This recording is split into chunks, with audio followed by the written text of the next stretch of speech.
மதத்துக்கு மறுபேர் என்ன தெரியுமோ? வைதீக மதம். ஜனனத்திலேருந்து தகனம் வரைக்கும் நம்ம மதத்தில் வைதீகம் ஒரு அங்கம் வகிக்கிறது.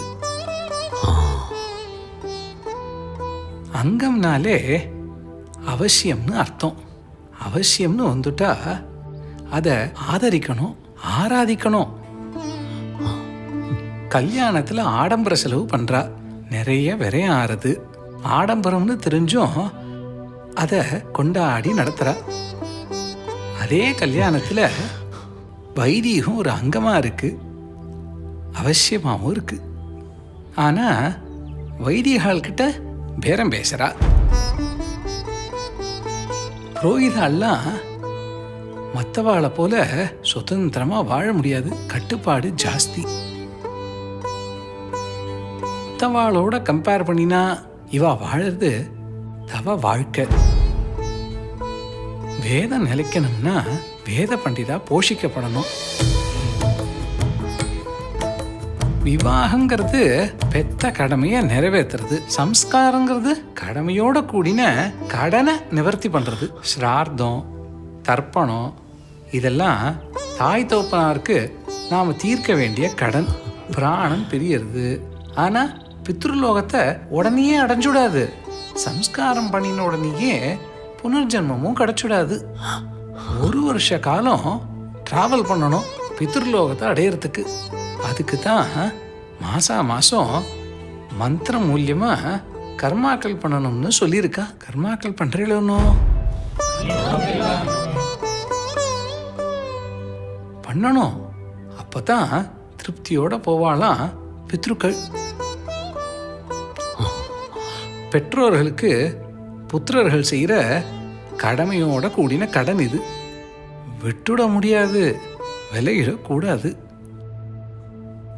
உபகாரங்கிறது உத்தமம், பரோபகாரம் அதி உத்தமம். பிரேத சம்ஸ்காரம் எல்லாத்தையும் விட சிரேஷ்டமானது.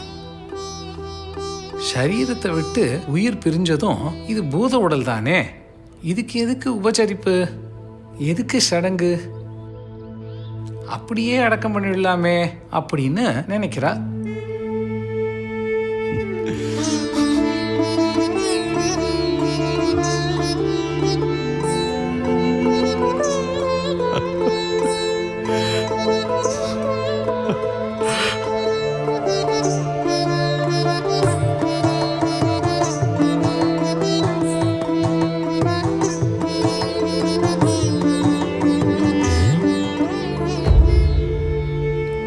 என்னாச்சு? பாதியிலே பெரியவா எழுந்து போயிருக்காரே, என்னவா இருக்கும்? ஒன்றும் புரியலையே. என்னாச்சு?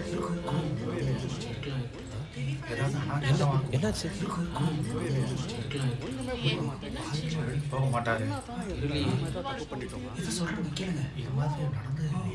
எல்லாரும் கொஞ்சம் அமைதியா இருக்கீங்களா?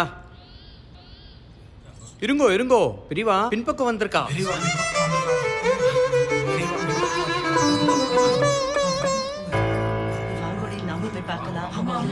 இல்ல, பெரியவாளையே தெரியல, அவர் பேசுறதா புரிய போறது? இது மடம். இதோட சாநித்தியம் தெரியுமா? ஆச்சாரம் தெரியுமா? அரைகுறையா துண்டை கட்டிண்டு அழுக்கா வந்து நிக்கிற, அதுவும் பெரியவாளுக்கு முன்னாடி. உன்னையே பார்த்தார், நிறுத்திட்டார் அனுகிரக பாஷணத்தை. உன்னால எங்களுக்கும் போச்சு, பேசாம போயிடு.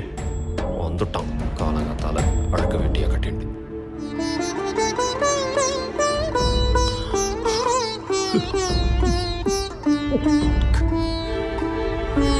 பெரியவா பின்பக்கம் வந்திருக்கா.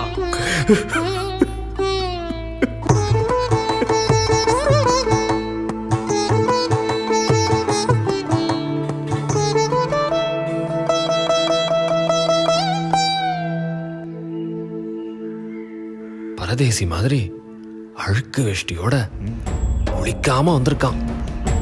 பெரியவா திரும்பவும் எழுந்து உள்ள போயிட போறார். மொழிய பாரு, திருட்டு மொழி. அஸ்வமேத யாகம் தெரியுமோ? சொல்லேண்டா.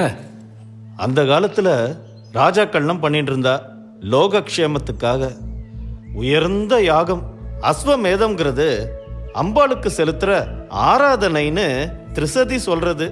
அஸ்வமேத யாகம் பண்ணினா அம்பாளோட கிருபை பரிபூர்ணமா கிடைக்குமா. இந்த காலத்துக்கு அது சாதி இல்லாம ஆயிடுத்து.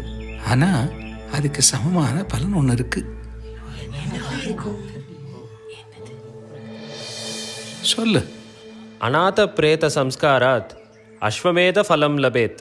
அஸ்வமேதம் பண்ணினா எவ்வளவு புண்ணியமோ அவ்வளவு புண்ணியமா அநாத பிரேதங்களை எடுத்து சம்ஸ்காரம் பண்றது.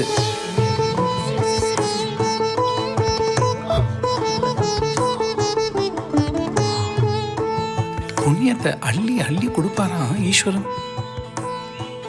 அனுகிரகிப்பாளாம் அம்பாள். அவளுக்கு உயர்ந்த ஸ்தானத்தை. அந்த கைங்கரியம் பண்றவாள பிரத்யக்ஷமா பார்க்கறது பாக்கியமா.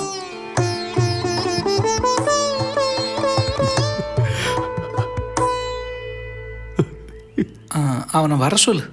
கேளு ஓய், என்னோட பக்தி பெரியவாளுக்கு தெரிஞ்சுடுத்து. அதான் என்ன கூப்பிடுறாரு. பெரியவா, நெத்தியில விபூதியும் கழுத்துல ருத்ராட்சமும் போட்டுட்டா பக்திமான் புண்ணியாத்மான்னு நினைச்சுன்றா. செய்யற காரியம் சிரேஷ்டமா இருக்கணும். உருவத்தை பார்த்தோ உடைய பார்த்தோ எடை போடக்கூடாது.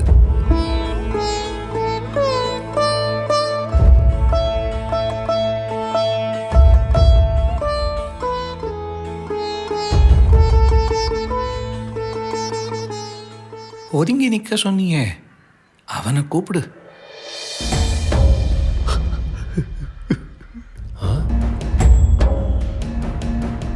பெரியவரே. ஐயா இப்ப கிளம்பிடுறேன் ஐயா. பெரியவா உங்களை தான் கூப்பிடுறா.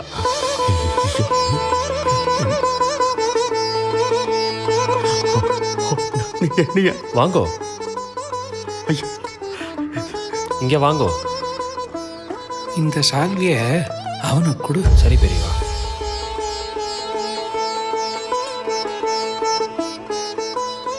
அஸ்வமேத யாகத்துக்கு நிகரான கைங்கரியம் பண்றவன். அநாத பிரேதங்களை சம்ஸ்காரம் பண்ணிட்டு வரான். பகவானுக்கு சமமானவன். கொடு.